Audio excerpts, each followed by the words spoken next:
Welcome to the show, Caytie. How are you today, my friend? I am great. Thanks so much for having me. Absolutely. All right, so tell our audience what you are doing to nourish yourself right now.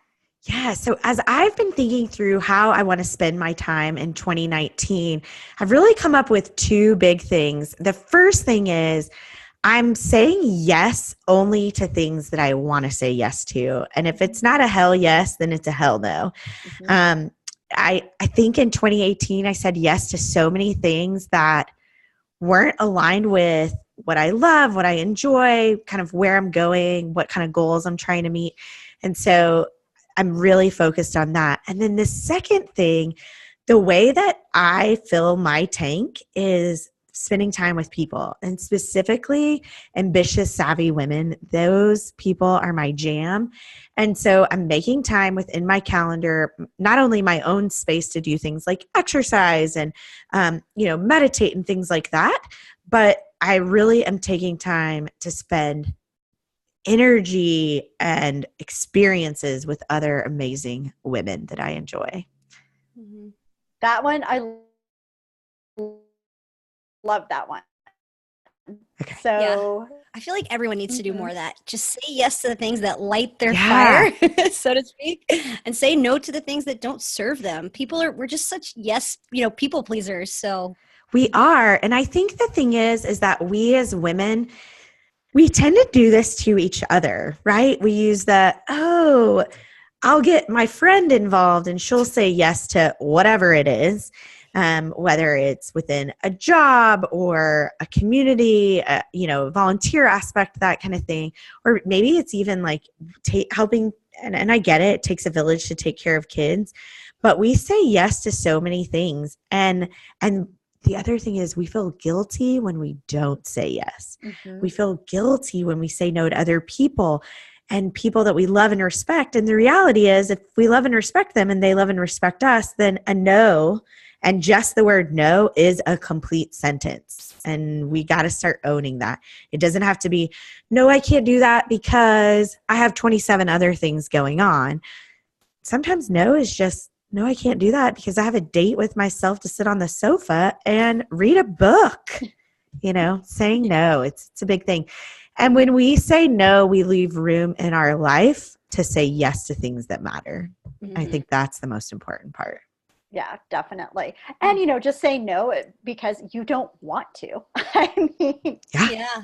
it can be as simple as that. I mean, we said no to a party invitation Yeah. because pretty much everyone there, my husband and I don't have kids.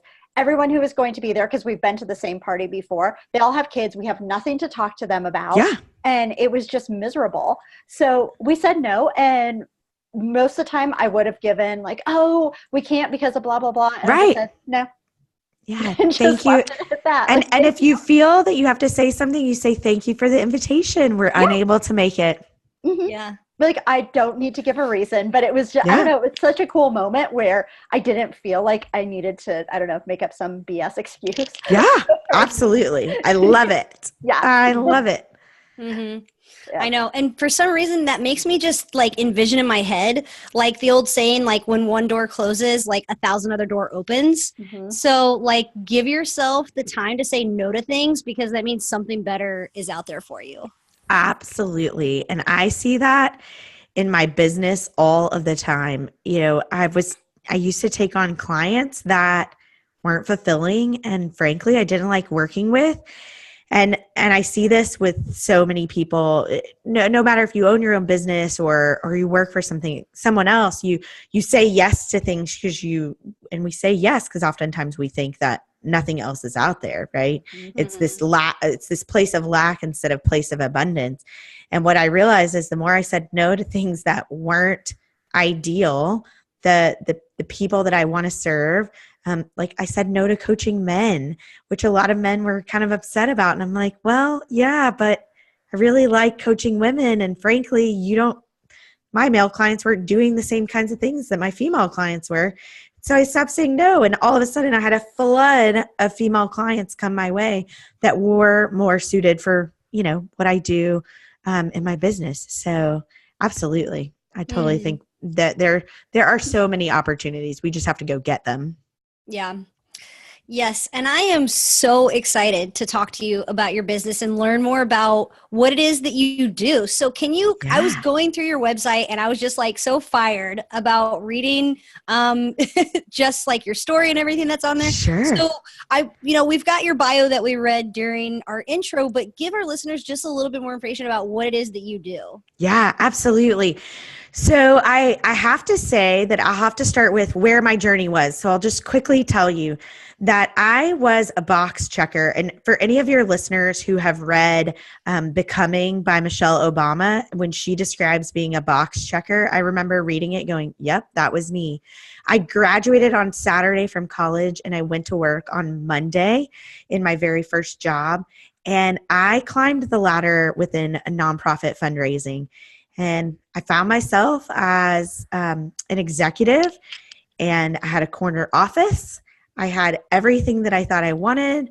I'd been working for it for almost a decade and a half. And I was crying in my office every day because I hated what I was doing. I was burnt out. It was no longer fulfilling my purpose. And I knew there was something more. And so I took a huge leap of faith. I left that career because I couldn't figure out how to be an executive and figure out what I wanted to do. So I had the great opportunity where I could walk away from everything. And it took 6 months to really explore and think about. I took on some project work, but I really wanted to figure out what I wanted to do. And what I came to know and understand about myself was, as I was growing in my career, coaching people, leading teams, was that my favorite part of leading teams was helping the individual people on my team get where they wanted to go. And so I created my business a couple of years ago, 3 years ago, and the whole goal is that I want to help ambitious, savvy women live their best personal and professional lives. And it's a lot of fun. So I do everything from one-on-one executive coaching. I have online master classes, and then I do in-person workshops, and I speak as well. So I love speaking into women and helping really inspire and motivate them and help them understand and give them the tools and exercises to go out and live their biggest, boldest life. So I think that we as women, we have a lot of stuff to do, for our communities, for our families, for our state, our country, for our freaking globe, and we can't be afraid. We've got to do it. And so my job is just to help pour into amazing women to help them get where they need to go. So that's what I do. Mm-hmm. And I have to say, Caytie is an amazing speaker. As I mentioned in the intro, I had the opportunity to hear her speak at the TEDx event at SMU in November. And oh my gosh, Caytie, I just loved your talk so much. Thank you. But yeah, I mean, I left so inspired, laughed. I don't know if I cried. I'd cried a bunch that day, so I don't remember. There were a lot of tears that day. There were. Yeah. Yeah. Like good tears, some happy tears. Good tears. Where you're like, oh gosh, like, whew, yeah, rough. Yes, there were definitely some good. There was vulnerability on that stage. I don't know how it is that Brene Brown has really gotten us to this place where we're accepting and embracing vulnerability, but I definitely think it was on display that day for sure. Mm-hmm. Absolutely. Yeah. So yes, now on the topic of all of that, because I know today we really wanted to discuss, confidence and self-care and really just loving yourself and taking care of yourself. So can you give us some advice on just how do you help increase other women's confidence? Yeah, absolutely. So one of the things that I was seeing over and over in my practice coaching women was that I would hear something similar to, I lack the confidence. I'm not confident enough to do it. I'd like to do it, but there's no way I'd be confident enough to actually go after it. And as I started hearing this more and more, I started paying attention. And I really wanted to understand, where was this coming from? Because again, working with ambitious, savvy women, I was hearing amazing ideas for how they were going to change their workplaces, their companies, their communities. And yet there was something that was holding them back. And it was this idea of confidence. So I actually tracked for a year, Megan. I tracked this idea of confidence to see how often it was coming up. And in my initial conversations, it happened every single time. And I just knew that that was not okay. And so I began to look at what was I doing in my one-on-one coaching? How could I really move the needle on this? And in fact, I have my 2018 manifestations are still up. And the word confidence and partnering with confidence experts is on it because I started to want to understand where was this coming from. And at the same time, last spring, I was having my own confidence issues, specifically around my body, my health, and my fitness. I have always been a thin person. And when I made the jump, I think working from home, I became more sedentary. I, stopped having to wear suits every day and was relying on yoga pants, and I gained weight and I became really unhappy with myself. But I kept saying, I can't go work out because I'm not ready to. And I didn't want to embarrass myself and, all the things that we say. And so I met and I had a friend who was a trainer, actually saw her at a cocktail party one night. And I said, oh, we really should work together. This was probably the seventh social meeting that we had where I said, oh, we should work together. And she said, great. And I said, oh, I'll call you next week. She said, no. You're going to take out your calendar right now and we're going to book something. And so we did. And so I started working out. And the reason that I bring this all up is because there's so much that I was learning about my body and the fact that, if I wanted to have the abs or the arms or the strength or whatever it was, I had to go do the work. And so Emily, my personal trainer, and I talked a lot about my business and what I was facing with my clients. And what I realized is confidence is built in the same way that we build our own, physiological muscles. And that is we do the work and then we gain the muscle. We don't get the muscle and then go do the work, right?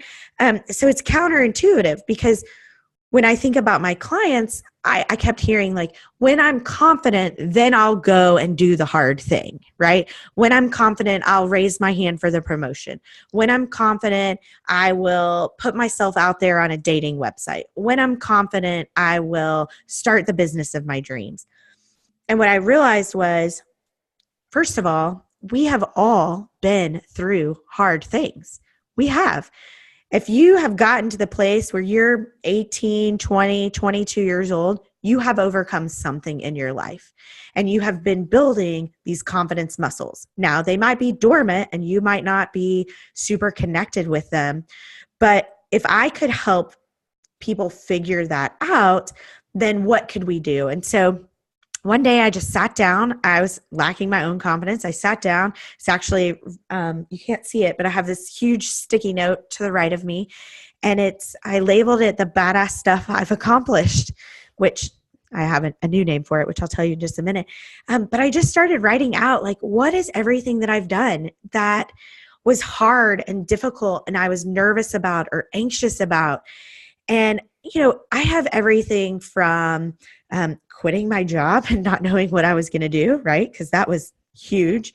I have, taking a really difficult college class that everyone in college failed, but I wanted to take it. I have traveling to a foreign country when I didn't know the language. And what I started to uncover, the more I started to use this specific tool and exercise with my clients, is that what's on my list doesn't have to be on your list. It doesn't have to be on Casey's list, right? Because we've all come to life through our own lens. And if we truly are ever growing and ever expanding, then what's on your list doesn't have to be on my list. And so I love to give the example that one of the things that's on my list is I have skiing. I went skiing for the first time at age 29. And skiing is like, first of all, I don't even know how my family talked me into this, but we went to Whistler. It was a couple of weeks before the Winter Olympics. So I'm like, yeah, okay, this is going to be great. So somehow I missed the part that you like strap yourself into like a 1x4 or like a 2x4, and then you hurl yourself down a snowy mountain.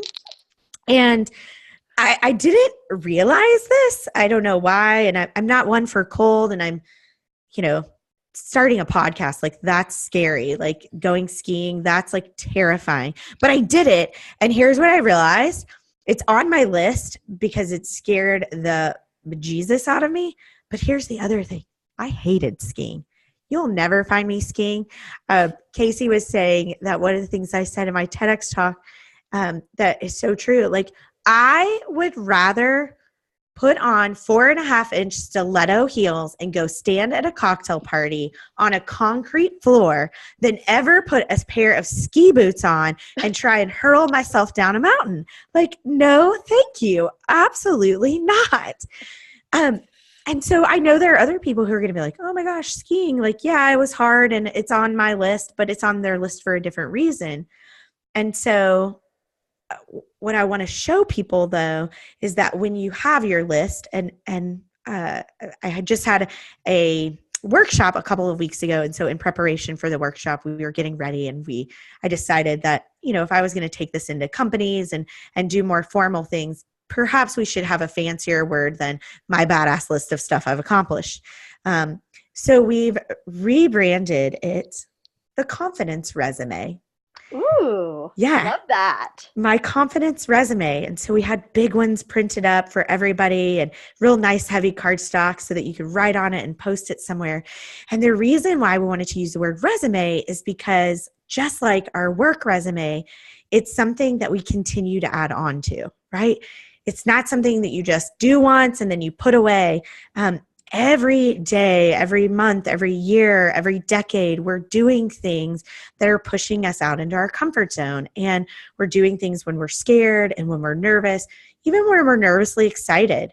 I was talking to my manicurist this morning, and she's telling me about this new college course that she's going to go back and take because she's also an esthetician and she wants to take her game to the next level and do some of these really cool outside of the box things like plasma facials. And, I'm definitely sure that some of the self-care people and nourishing, how about that? Go and get an amazing facial. And she said to me, Rose said to me, she said, I'm really scared. And I said, that's good. That means you're doing something to grow outside of your comfort zone. And so I think once we are reminded of what we've done and the fact that this list is always growing, it is always, and it's something that we can look at and say, whatever it is that's in front of us, and I don't know what that is for all of your listeners, but there's something in front of them that they might be going, I'd really like to do something, but I'm nervous. When we're able to take the confidence resume and look and see like, oh yeah, but I've already done all of these things. So I've built my confidence muscle and I can keep building it and keep building it. And so that's kind of, my philosophy on that. And those are the tools that I help give people so that they realize that you do have the confidence in you. It might be buried. We might have to dust it off and get the cobwebs off. But you've been doing hard things your whole life and you've gotten past them. And some of them you've conquered and some of them times you've fallen flat on your face like I did skiing. But you pick yourself back up and you keep moving and you keep doing the thing because that's how you're going to get to the next place in your life. And that's how you're going to live a life where I've seen the quote that says, don't live the same year 70 times and call it a life, right? Go out and do and be and again, I think women, we have big, bold stuff to do in this world, and it's going to take our courage and confidence. And so we got to go do it. We got to get it. I love the confidence resume so much. I know, right?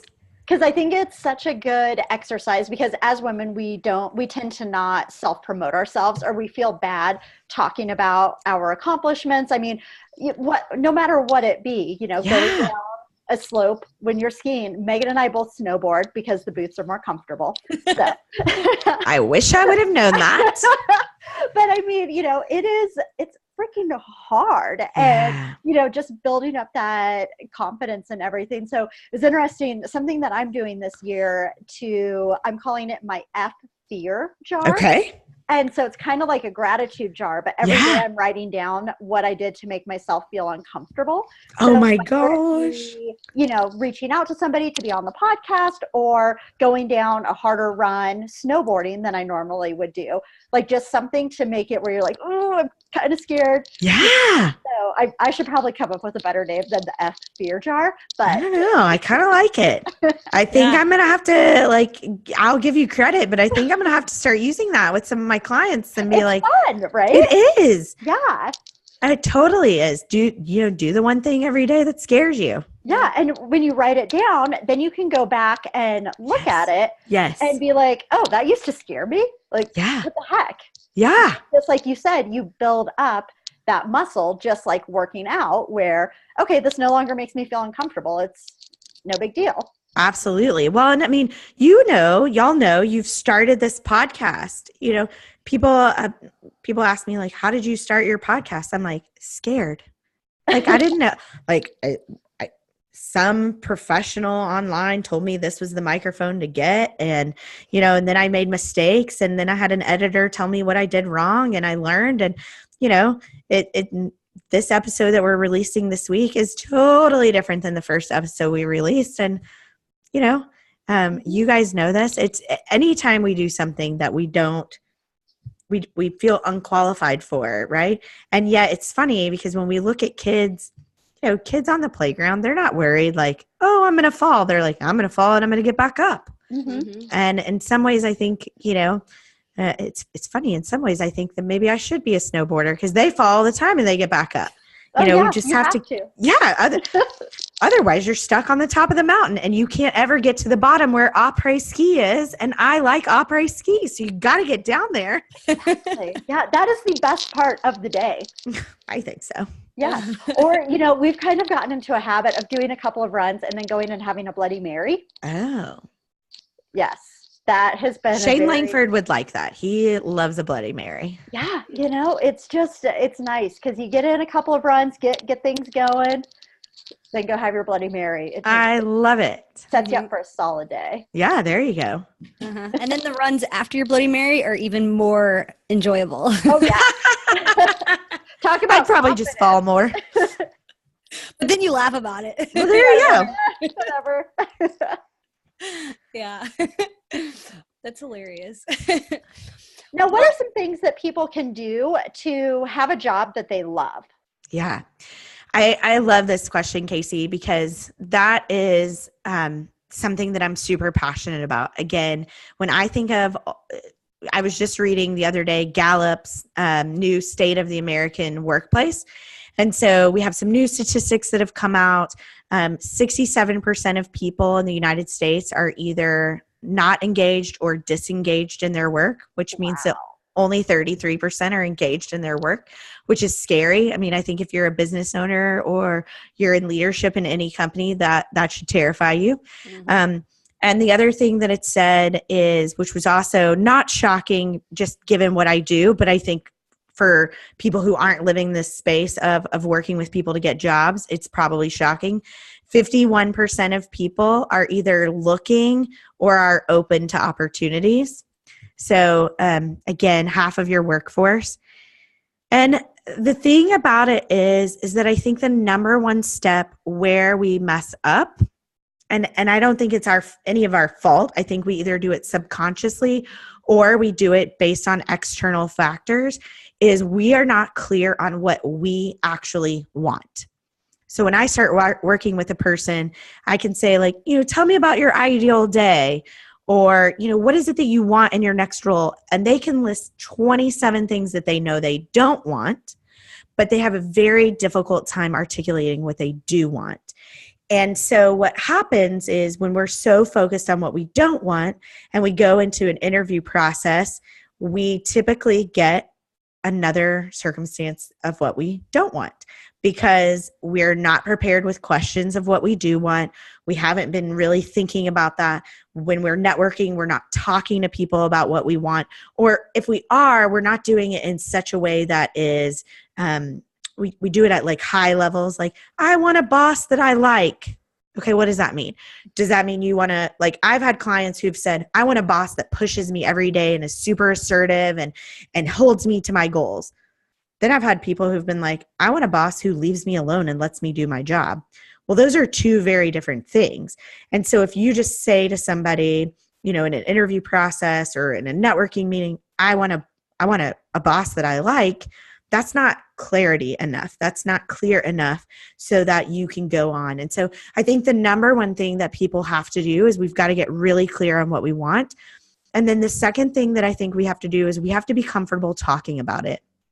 There's all kinds of misconceptions out there about what we should and shouldn't say in an interview process and what we think we can and can't ask.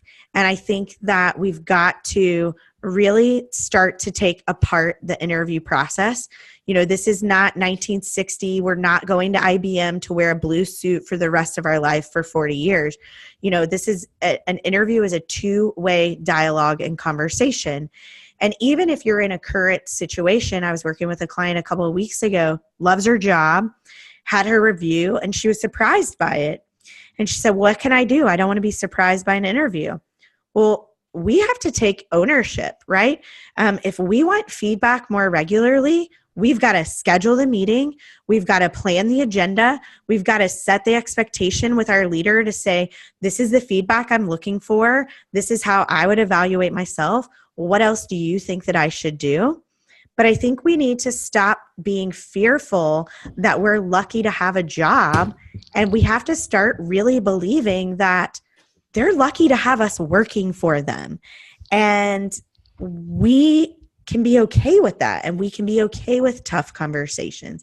And sometimes that's hard. It's hard for, I think especially it's hard for women. We want to be seen as nice. We don't want to ruffle feathers. And we kind of have to stop being that way. Being nice is one thing. Being kind and respectful is another thing. And we shouldn't get the word nice and kind confused, because they're two very different things. So I think once we're clear and we're able to articulate it, that sets us on the right path of having a job that we love.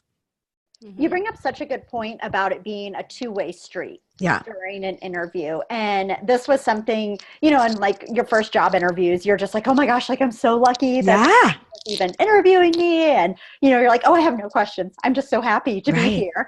But then you realize you're like, no, okay, I'm interviewing them just as much as they are interviewing me, because I'm going to spend a good chunk of my life here. Yeah. So, like your day-to-day life, like not your No, I totally agree. Yeah. And, we need to have, just like, you're thinking, like saying, the confidence to be able to ask those tough questions and know, okay, maybe I really do need a job, but this is not going to be my jam. Yeah. And here's the other reality. Sometimes we get stuck in a place where it's not ideal, right? My message, while I think a 22-year-old should be gung-ho about fulfilling her purpose, she doesn't know what she's bringing to the table in the same way that a 32-year-old does, or a 42-year-old, right? Because they have experience and they've been through trials and tribulations, and they've fallen more times than the 22-year-old. And that's not to say that a 22-year-old shouldn't say, like, here's what I'm looking for, and here's what I'm interested in, and here's the kind of culture that I want. Because I think that happens. I think she should be able to say that. But it's once you know who you are, and once you really have a grasp on what you bring to the table, don't be scared to say that, because the right people will pay for it. And if it's the right place, then that's what we want. You don't want to just leave a job to leave a job. And oftentimes we in America, we in Western civilization, we settle for the fact that we think that Monday through Friday should suck. Monday's horrible. Wednesday's finally halfway there. Friday at 4:30 is like the countdown to 5. And then Saturday and Sunday are the only days that we can actually have a life that we love. And I mean, like I used to do that. And now that I don't have that, like this is work for me. And I'm like, oh my God, this is so fun. We weren't designed to hate our life Monday through Friday and live for Saturday and Sunday. Like that's just not who we should be. No. And I mean, you always see those people on Facebook or Instagram where they have the Sunday blues or Monday morning. I mean, there's just some people on Monday morning. I'm like, I can't even stand you right now because you're such a negative Nelly that you're bringing me down. Yeah. And I mean, a lot of times I work for myself, so I don't even know what day of the week it is. Right. Which is, Ditto. Yeah. I thought it was Thursday yesterday. It was Tuesday. Like, because my husband works a 9 to 5, so I know Friday because he's like all excited about it. But yeah, I mean, it's just, and it makes me sad that there are so many people who just hate that Monday through Friday grind and just live for the weekends. Yeah. I tell anyone who has the Sunday stomach aches, you're not in the right place, and the reality is to get in the right place and kind of how this all comes back to confidence is, it's not going to be easy. Like, I'm not going to say that you can just like write on a paper, these are the 7 things I want. I want to make a 6-figure salary and work from home in my yoga pants and work only an hour a day. Like, right. Those aren't realistic expectations. And we are going to have to put ourselves out there, and we are going to have to do things that make us nervous. And we are going to have conversations where we don't feel comfortable talking about ourselves. But doing those things over and over get us to where we want to go. And so if Sunday night is like your least favorite day and you just are, I've had the stomach ache. I know what it feels like. There's life beyond that. And that goes back to, I think, nourishing yourself. Part of nourishing yourself, again, it's not just about, one exercise class or one massage that you get a month. It's, have a full life. Have a full life, and nourishing yourself can be within your work as well, for sure. Mm-hmm. Mm-hmm. For sure. Now, what kind of things do you work with your clients on to help them gain that clarity? Yeah. So a lot of what I do is just really asking a lot of questions. It's interesting. I think that a lot of us are trained to go straight to the negative, and we don't know how to go to the positive, or we know how to say what we don't want, but we don't know how to say what we do want. And so, like, for example, if someone says, I don't want a boss that micromanages, I stop them and I say, okay, tell me what kind of boss you do want. What does your ideal boss look like? What does that person value? What does the relationship look like with him or her? Actually, with her or him, I should say. With her or him. What are the characteristics that they bring to the table? What do you want them to help you with? And so once you begin to ask those questions and to get people thinking like, oh, well, I want a boss who lets me be creative. And I want a boss who trusts me to go and do my job. And I also want a boss who, I've had some people say, I want a super traditional boss. And then there are people who are like, I don't want to see my boss. Like, I'm happy if my boss is 3 states away. But it's getting people to articulate everything from how does their ideal day start? Who are the people that they're working with, whether they're colleagues or clients, like what do they value? What are their characteristics? What do the relationships with the people look like? What does the boss look like? I get people to daydream about what their physical environment is, right? When you close your eyes, where do you see yourself physically working? The company or the organization? And then we eventually get to, what are you actually doing? So, and when we get to that part, what I want people to start to talk about is, what are the things that light them up, right? So, for example, this is awesome to me. Like, I love speaking. Most of my clients would rather die than speak in front of 500 people, right? Like, that is not on their bucket list. But I have clients who are really great at like project management and working through the details. Or I have clients who, they really want to drive the strategy and come up with it and coach people on their team. And so once people understand, what are they good at? When they are just in the flow, what is the work that they're doing? Because anytime we're in the flow and it's just time stands still and we can get done and we feel fulfilled and filled up, like that's the kind of work then that we need to go and find for you. And so, it's really walking them through that clarity space. And for some people, we can do it in one session. They're like, okay, and they roll through it. And some people, the clarity takes a lot longer. So sometimes we get clear on what they think they want, and then we send them out to meet with people who are in similar roles or jobs that they think they want. And this is when I call it detective phase. I'm like, you got to put on your detective hat and you got to go out and you got to ask questions and listen and gather information. And is the information that you're hearing, is it what you want to hear? Does it resonate with you? Does it sound awful? So, if I went and sat down with an accountant and found out that it's spreadsheets and data, and like, I would instantly go, not my lane, right? Like that is not, and yet there are some things that are not as nuanced as that, because it's a big disparity between what I do and what an accountant does. But we also want to talk to people about the cultures that they work in, because people work with people. I mean, yes, people will work for companies, but there are a lot more, being from Dallas, Southwest Airlines, amazing company, right? Herb Kelleher just passed away a couple weeks ago. So this is big news in Dallas. I've known people who've worked for him for 20 plus years. And those companies are one in a million. Like they don't exist everywhere. And so when we talk about culture, what kind of culture do people need to be in? And understanding that just like our confidence resume, what we've put on it is very different. We as human beings are very different. And so we need different things from cultures.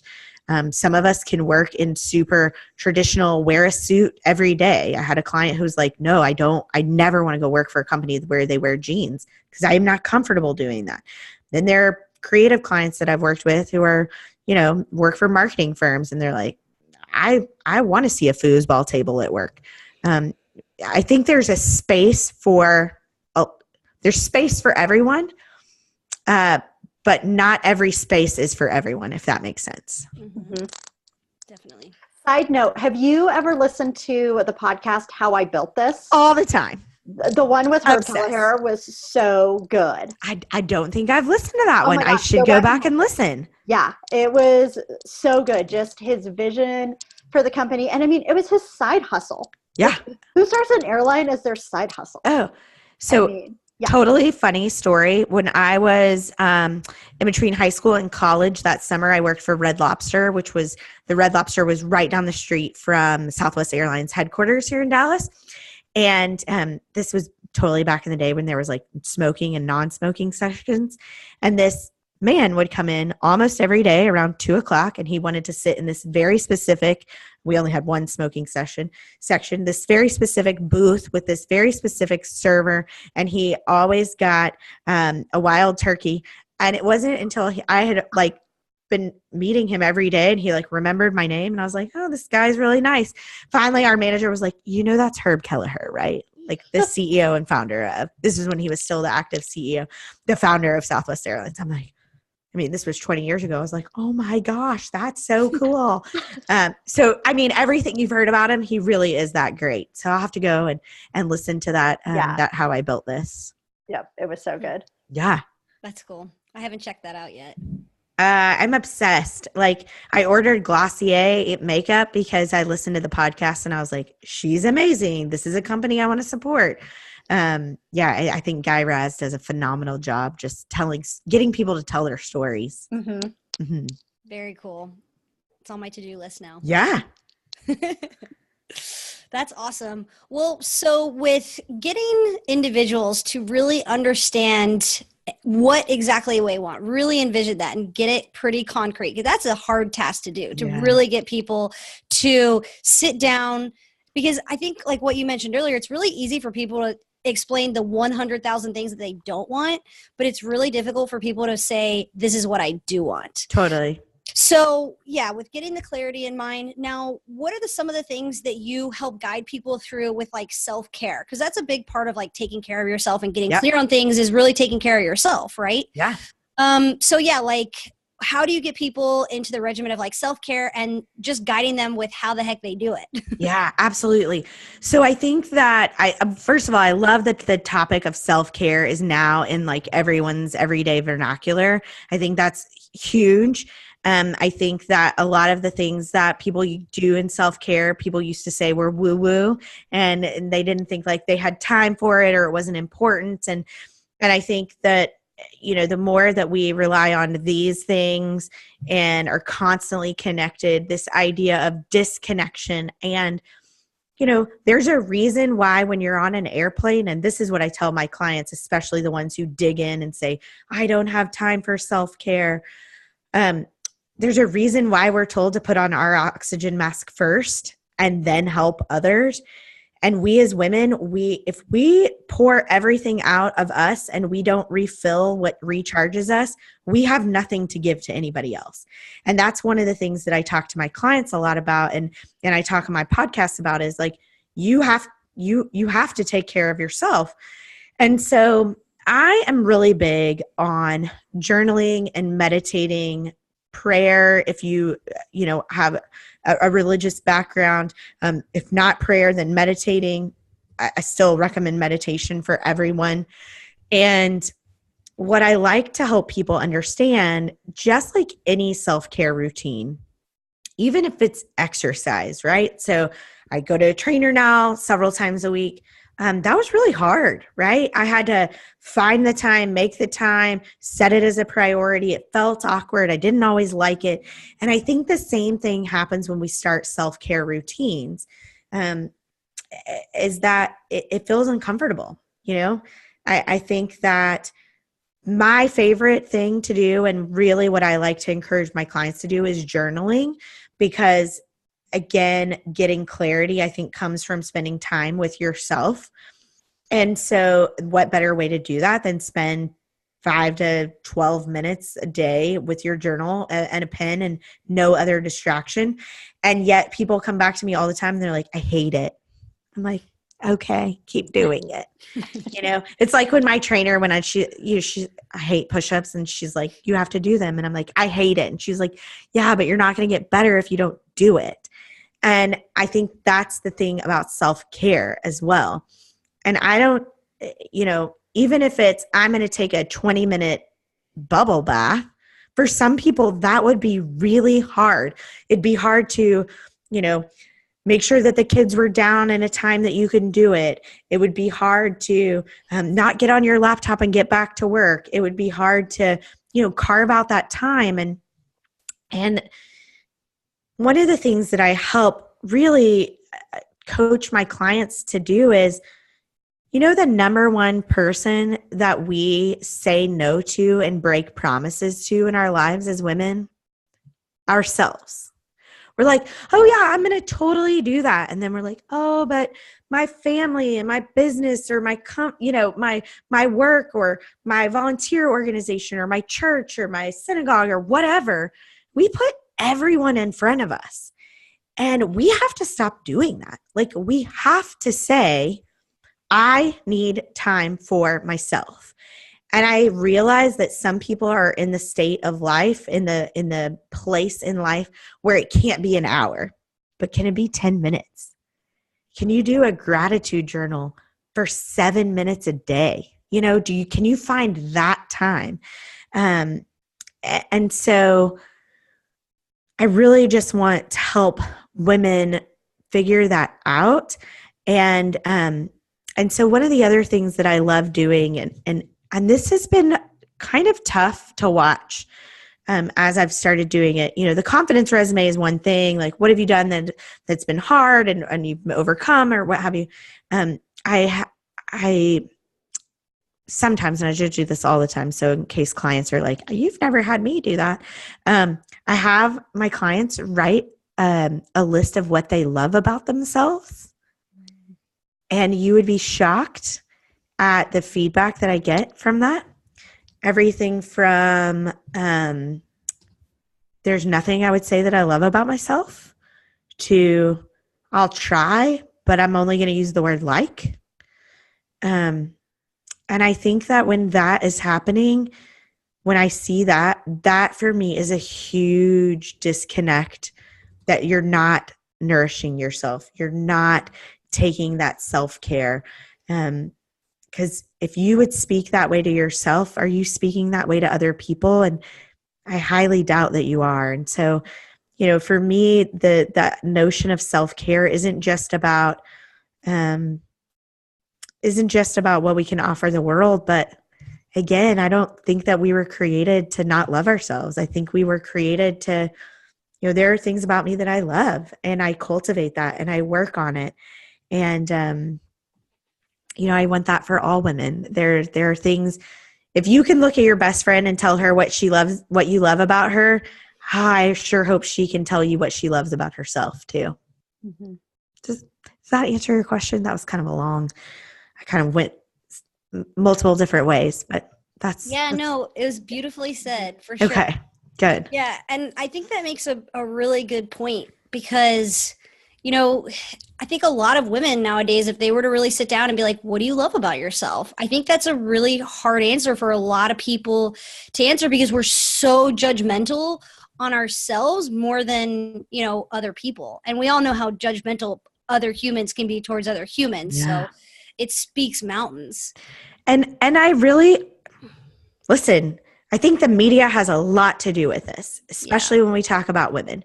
We've been told for so long, you have to make this amount of money, have this kind of job, do breastfeed your child, don't breastfeed your child, drive this kind of car, wear this kind of lipstick, be this size, color your hair, all of these things. And that's just a couple of things off the top of my head. We're constantly inundated with messages about how we're not doing it right. Mm-hmm. And again, my goal in life is to help people understand you are doing it right. Give yourself some grace. You're not supposed to be perfect. You're not ever going to be perfect. Let it go. And, embrace that. I got some gray hair right now. Guess what? It might be there for a while. And maybe if I get sick of it, then it's going to be my choice to go get it done. But I'm not doing it because somebody else tells me that I have to. Mm-hmm. Definitely. I saw a great post. I don't remember where it was, but it was, if you wrote down everything that you love, at what point or how long would that list be until you wrote down yourself? Oh, yes. Right? Oh, that's a good one. Yeah. Yeah. Like mind blown. Whatever. Totally. That one. Yeah. It's definitely. Yeah. That's an interesting experiment to do, an exercise to do. Yeah. Do it on one of your clients. I know. That's why I was like, that's a good one. Yeah, do that. Yeah. I'll let you know how it goes. Yes. Now, outside of journaling and meditating, what are some other practices or exercises that you do daily? So other things that I do daily, I love to read. And so I'm constantly reading some kind of book. I think that reading fills me up. It gives me some space. And whether it's something funny and creative, or if it's self-care, or if it's spiritual, I love reading. I'm working in exercise. I'm not the girl that's exercising 7 days a week, but I'm also recognizing that what I do with my body is going to take me as far as it's going to go. And I think I have big stuff to accomplish in my lifetime. And so I got to take care of it. I also, let's see, what else do I do? I try and eat healthy, today at lunch, not so much. Yesterday at lunch, I totally killed it and ate healthy, but I'm more cognizant of what I'm putting into my body as far as that's concerned. I really try and keep promises to myself. And then, I do the girly things. I get a manicure every 2 weeks. I go get a facial. I do those kinds of things. I don't know why I do them. I enjoy it, I guess. Mm-hmm. But I know that's not for everybody. But, there are some people who are like, I would never let someone give me a facial. I love facials, actually. I don't do it as much as I should, but I do love doing that.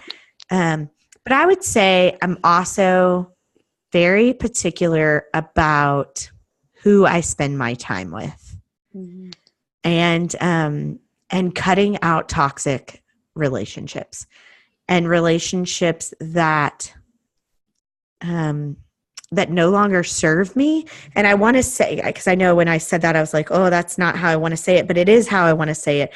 And I'm not saying serve me in a selfish way, but if you're going to be in my inner circle and you're not going to be positive and uplifting and motivating and cheering me on, and I can cheer you on, and we can have real, authentic, candid conversations, then you're probably not going to be in my inner circle.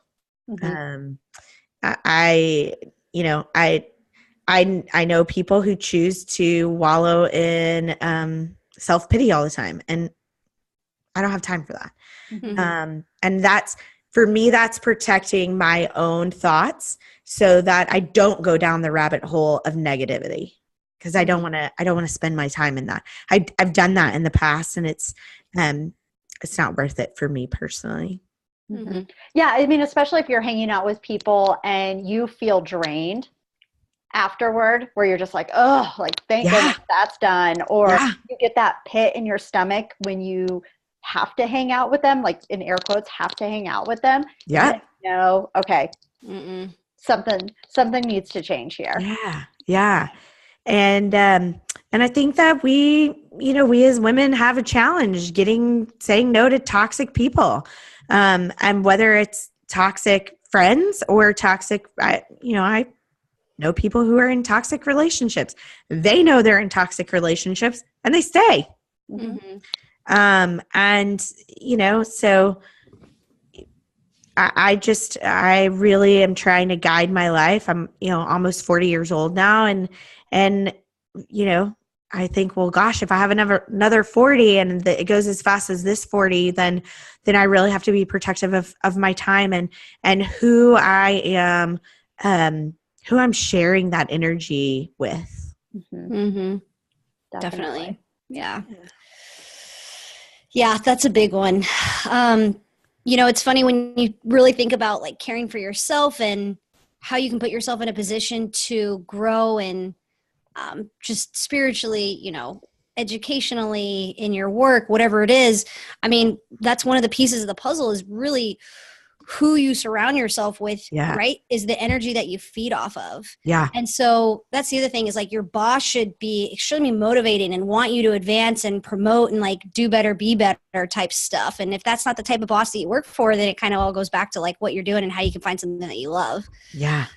But yeah, toxic people is one of the things that you have to be extremely cautious about. Yeah. And I think that we also need to give people tools about how do you deal with toxic relationships? What does that look like? How do you have those conversations? How often, how much do you try before you just walk away? I don't think that, I think that those kinds of things we're not trained for. We don't necessarily have the resources to do that. Not all of us. And so it can be hard, right? Because you're like, well, what other option do I have? So I don't know, maybe that's something I need to work on this year is helping people with that as well. Yeah. Now, Caytie, I wanted to ask you real quick. So I was going through your website, and I just love, like, the fire starter theme about it. I thought that was so cool. Just lighting a fire under your booty to do better and be better. Yeah. But I wanted to ask you, could you tell us more about your online course for our listeners that are maybe interested in getting in touch with you and working with you? Yeah, absolutely. So the online course that I have right now is called You Can Love What You Do. And it is an 8 class. It's 8 audios that we take them from clarity. We help them discover exactly what it is they want. We then help them narrow that down into the top 3 to 5 things that are the most important. Then we talk about how do they actually go out and talk about those things. So we have some confidence and belief exercises. Then we talk about utilizing their network leveraging their sphere of influence to go and get the opportunities that they want. And then we go all the way through, how do you negotiate your deal? Because the other thing that I'm super passionate about is, sorry, I don't know if y'all are hearing my door open. So if we need to stop and okay. All right. Okay. So the other thing that I'm super passionate about, though, is helping women understand that you cannot leave a single dollar on the table. So I teach them how to negotiate their whole entire package, not just their salary. So that in itself is one full class. In all the classes, we have exercises that they download and they work through the exercises. And then we have a couple of bonuses that help them work through, what happens if they don't think they have the right network. My favorite one is, what do they do when they just want to say, take this job and shove it, right? Because a lot of times people can't just quit their job. So we gotta get them in a good spot while they're still there and get them working through that. And then we do online email coaching as well. So if there are specific questions people have, they email me, and within 24 to 48 hours, we turn around and we get them the answers to their questions. So they still have some one-on-one coaching, but the majority of what they do, it's on their pace, on their time, and they're able to really work the program and go out and get the job that they want, and be confident that they're going to rock the interviews, and be confident that they're going to go and get a great package, a great compensation package. So you can love what you do is what it's called. And I believe that you can love what you do, because I love what I do. And I've helped dozens of women be able to do the same thing. It's amazing. I forget which talk it was at the TEDx Talks, but one of the speakers talked about negotiating your salary and what a difference it made. And I mean, it was maybe $100 or something like very minimal when you first started. Yeah. What that looked like in terms of retirement age. Yes. And it was crazy, just how it multiplied. Yeah. So that woman is Dr. Robin Pinkley, and she's a professor at SMU. She's phenomenal and has, worked with Fortune 500 execs across the country, helping them with their own negotiation. And she's just recently, probably in the last 7 years, put a gender lens on this negotiation and really started to look at it and research from this women's perspective. And it's something that those of us who've been working in the women's space have known for forever, right? And so her research is backing that up. And I actually recorded the negotiation masterclass. That recording happened after TEDx. So I was able to put in some of her research. And I want to say, and don't quote me, we'd have to double check this, but I want to say that the money that we leave on the table over the span of an average 35-year career is, when we add it all up, it's on average $400,000 over a woman's lifetime. Yeah, it was insane. Crazy number. Yeah.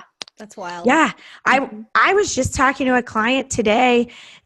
She's reshuffling some of her team, and we had, she's also hiring somebody. And so we were talking about this woman is negotiating her package. And she said, I've never been on the other end of negotiating the package. And I cringed and I said, oh my goodness. I said, that's not okay. I know the people on her team. I've helped some of them as well. And I'm like, you have a team full of women who are leaving dollars on the table.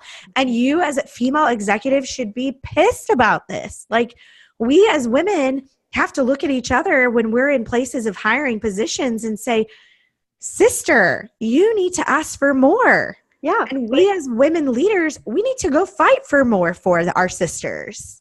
Mm-hmm. Yeah, I totally could get on a band, my soapbox about salary and compensation. And that's the other thing. And specifically in the class, we talk about this because so often we go to salary and that's all we think about, right? So our base salary is $86,000. And so that's the only thing we try and negotiate. But I want to help women look at the overall compensation. So what is your company So what's your salary? What's your bonus structure or your incentive comp? How much are they paying for your medical insurance, dental insurance, vision insurance? What do you pay for that? Do you get life insurance? Here's the other thing, maternity leave. Mm-hmm. We need to be negotiating in maternity leave. And so often people are like, well, I can't do that because it's not in the policy. I don't care what's in the policy. You can do that.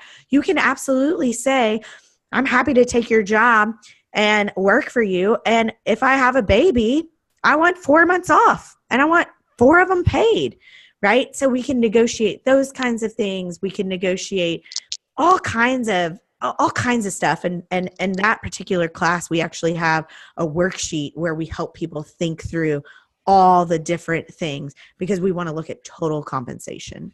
Mm-hmm.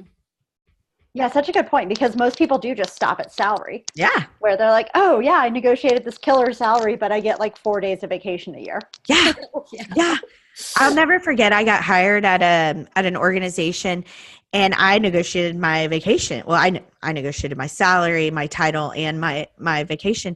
And so I was told they wanted to come back to me and they're like, well, our policy says, and I said, I'm not really interested in what your policy says. If you want me to come work for you, I'm telling you that I want this amount of vacation. And part of it was I already had that amount of vacation and I was like, I'm not going backwards. Yeah. And I remember a couple of years later, I hired somebody for that company and I told her to negotiate for vacation and she did. And I sent the CFO into a tizzy again. They're like, but our policies. And I'm like, then rewrite the policies. Like, this is not, we cannot let an awesome team player go because we don't want to give them 5 extra days of vacation. Like, mm-hmm. And here's the other thing, ladies, when we're getting a new job, that's when we have the most leverage. Mm-hmm. Don't have leverage when you're 3 years in, even though you think you might because you built up all of this. No, you have no leverage then. You don't. You have new leverage when you're going somewhere new. Mm-hmm. So true. Yeah. Oh my gosh, Caytie, so many awesome nuggets from this podcast. Thank you so much. Now tell our listeners where they can find you. Absolutely. So you can find me at CaytieLangford.com. And here's what's interesting. My mom couldn't have just named me Caytie and spelled it so normal and recognizable. I get asked if it's a Y or an IE, and it's actually both. So Caytie is CAYTIE. And Langford, LANGFORD. So Caytie, my email is Caytie@CaytieLangford.com. My website is CaytieLangford.com. You can find me on Instagram at Caytie Langford. And then on Facebook, I'm Coach Caytie. So those are the 3 ways to connect with me. And also, what's your podcast called? Yeah, it's called Confidence with Caytie. And we talk all about confidence. I give you a behind the scenes of what I'm doing, what my story is. We talk about leadership. We talk all about job searching and these kinds of like, how do you go out? So the podcast we recorded today that's going to go live pretty soon is all about what do you need to do before you prepare for an interview? Like, what are the 5 things every person that interviews needs to know? And we talk about leadership and we talk about self-care. Absolutely. Awesome. So my favorite thing about your podcast is when you get really serious about a point, you throw in a y'all. Oh, I know. That is when you know stuff is about to go down. I do. It is so funny. Like I crack up every time. So I'm like, oh, I need to listen because this is going to be good. So I'm so glad you said that, Casey, because I read an article the other day, right? You know, you're still like figuring it out. And it was like, you need to talk to one human being. So this podcast I recorded today, I actually made sure not to say y'all. But it's funny because so many people have said to me, they're like, oh, we love the y'all. And it's authentic. It's who I am. I'm Texan, right? I'm born and raised here in Dallas. And so I might have to just throw the y'all back in because true, when I say y'all, I mean, I'm about to throw down something that I think is important. Because we're all like I shouldn't say, but we're kind of listening. But then when you say that, you have 100% of my attention because I'm like, this is good. I'm bringing back the y'all. Grab the my y'all will not be there for this next episode, but I'm bringing it back. Yes, do. That's amazing. I love it. Awesome. Well, thank you so much for coming on the show today. This was Yeah. awesome. Thank you. Thank you for having me. And thank you for what you all are doing and really trying to help inspire people to take care of themselves. And that nourish and self-care is not a 4-letter word. It shouldn't be some foreign, thing that we can't all embrace. That it is about taking care of who we are as human beings. And so thank you for what you all are doing and creating and putting out into the world. I think it's awesome stuff. Thank you. Thank you.